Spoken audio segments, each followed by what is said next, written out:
Welcome into this week's Degrees of Science. The excitement's building for the April 8th total solar eclipse, and we've got a local expert with us to talk about kind of what you'll see that day. We're joined by Johnny Barton from the Central Texas Astronomical Society.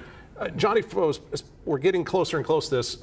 How big of an event is this, historically wise, for Central Texas? Well, we keep hearing about this being a once-in-a-lifetime event, and it truly is. I mean, the rarity of this one, because of its longevity, the duration, it being over 4 minutes.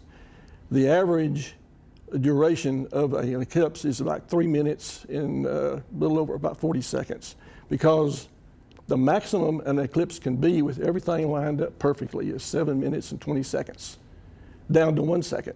So the average on that is going to be 3 minutes and about 40 seconds. And we're about a minute almost longer than that, and that's why the rarity of this is so great, And so probability of it happening in one particular square mile on Earth is even more rare, because it only happens about once every 375 years on one particular spot. But I know weather people like to deal with averages, and that average is always, there's extremes from one end to the other. And so in the year 2045, I think that's our next total eclipse that's in the United States. But this one here, everybody is all hyped up and ready for broad daylight to turn into a deep twilight. And we are wishing for a good broad daylight day. Yes. So no pressure on your part. Yeah, I know. So as we get to that, we had the annular eclipse in October. Central Texas was a partial, so we've kind of seen that. But as we get to those last few kind of seconds, as it goes from 99% to total eclipse, how is the view going to change for us? Well, the first event, as we go into the partial phase, I think that begins around 12:20 local time. That's when everybody will be using their glasses, and they'll see the partiality as the moon creeps across the disk of the sun. And so that totality, I think, is scheduled for around 1:38 local time.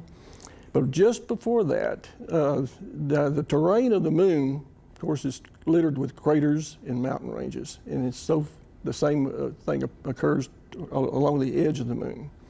And so as the moon progresses across the sun's disk, the shadow of the silhouette of the moon, the sun, the little bits of the sun that are still left not covered are going to protrude between the mountain ranges and the craters, and you'll see little beads of light of the sun, and you'll still need to wear your glasses during this time. Those are called Bailey's beads, and it's named after the astronomer. He's a British astronomer, Francis Bailey, back in the 1800s. He wasn't the first to discover them, but he was the first to describe them as beads of light and described what causes them, and that was the terrain of the moon, the sunlight shining between the terrains, the mountain ranges. And so as it keeps progressing, and you'll see the Bailey beads disappear. Now, if you're more towards the center of the path, you're going to see less of the Bailey beads. If you're off to the side of the path somewhat, you'll see more of the Bailey beads and a little bit less of the diamond ring. But as you're toward the center, as it progresses, the last bit of sunlight shining through the center where the mountain ranges, or the valley of the mountain ranges, are just going to show, and that's the diamond ring, because you're going to see the corona start to form around the outer edges of the other parts of the shadow, the silhouette of the moon. And the plasma rays will start shooting out, and that's what everybody is in awe expecting. And as the diamond ring then disappears, that's going to happen fairly rapidly. It'll go from the Bailey beads to the diamond ring in just a matter of maybe a minute or so. And in a few seconds or after that, then the diamond ring will disappear. And then you can take your glasses off. And every month, because I've had several people ask me, so you mean I can take my glasses off and look at the totality? And I said, yes. If you don't, you're not going to see it. Yeah, those glasses are going to black it all out. Yeah. So the corona, how cool is that for you to be able to actually see it firsthand, something that you don't see? That is really cool, because you're going to see the plasma rays shooting out around the silhouette of the moon. And that was the only way scientists, astronomers, were able to study the corona of the sun for years, until the SOHO satellite got launched back in the mid-90s. SOHO is an acronym for Solar Hemispheric Observatory. And I know a lot of scientists are excited because compared to the 2017 eclipse, the sun is in a more active phase now, so the corona may be even more active to see. Well, we're in solar max. The sun goes through 11-year solar cycle, and we're in kind of approaching the middle of the solar cycle. So hopefully also there were some fairly large sunspots that were visible here the last few weeks. And we're hoping that some of them will become available to be seen. With your solar glasses, you can actually see these. And so, everyone's focused on the moon moving in front of the sun, and you're going to see the corona. But if you take a step back and look just across the sky, right, you're going to see some pretty cool stuff, right? And that's what's going to also get the attention of a lot of people, because they don't expect to see anything but the moon and the sun. But there are several bright objects. The major planets in particular are going to be visible.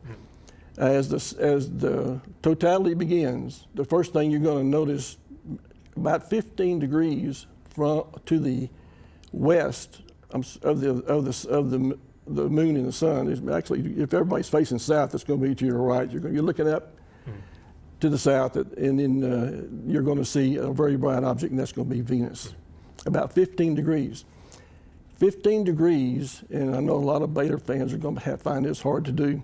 You do a hook 'em horn sign, and you hold it up at arm's length, and put the little pinky on the moon and sun, and at the index finger will be where Venus will be. Then there's going to be also the other planets. You have Saturn and Mars also on the same side, a little bit further away.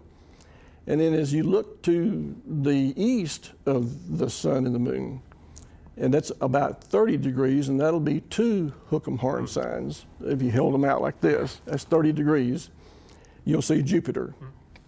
These are going to be fairly bright, so they'll be easy to see.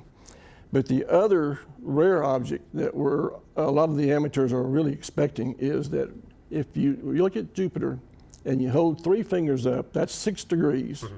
And on back towards the sun and the moon is going to be a comet. Comet 12P Pons-Brooks.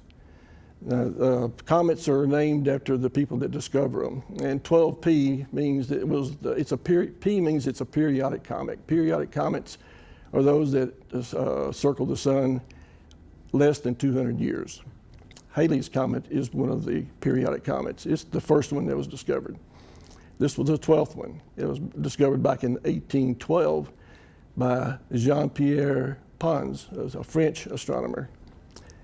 It was rediscovered 71 years later when it returned in 1883, I believe, and then by Robert Brooks.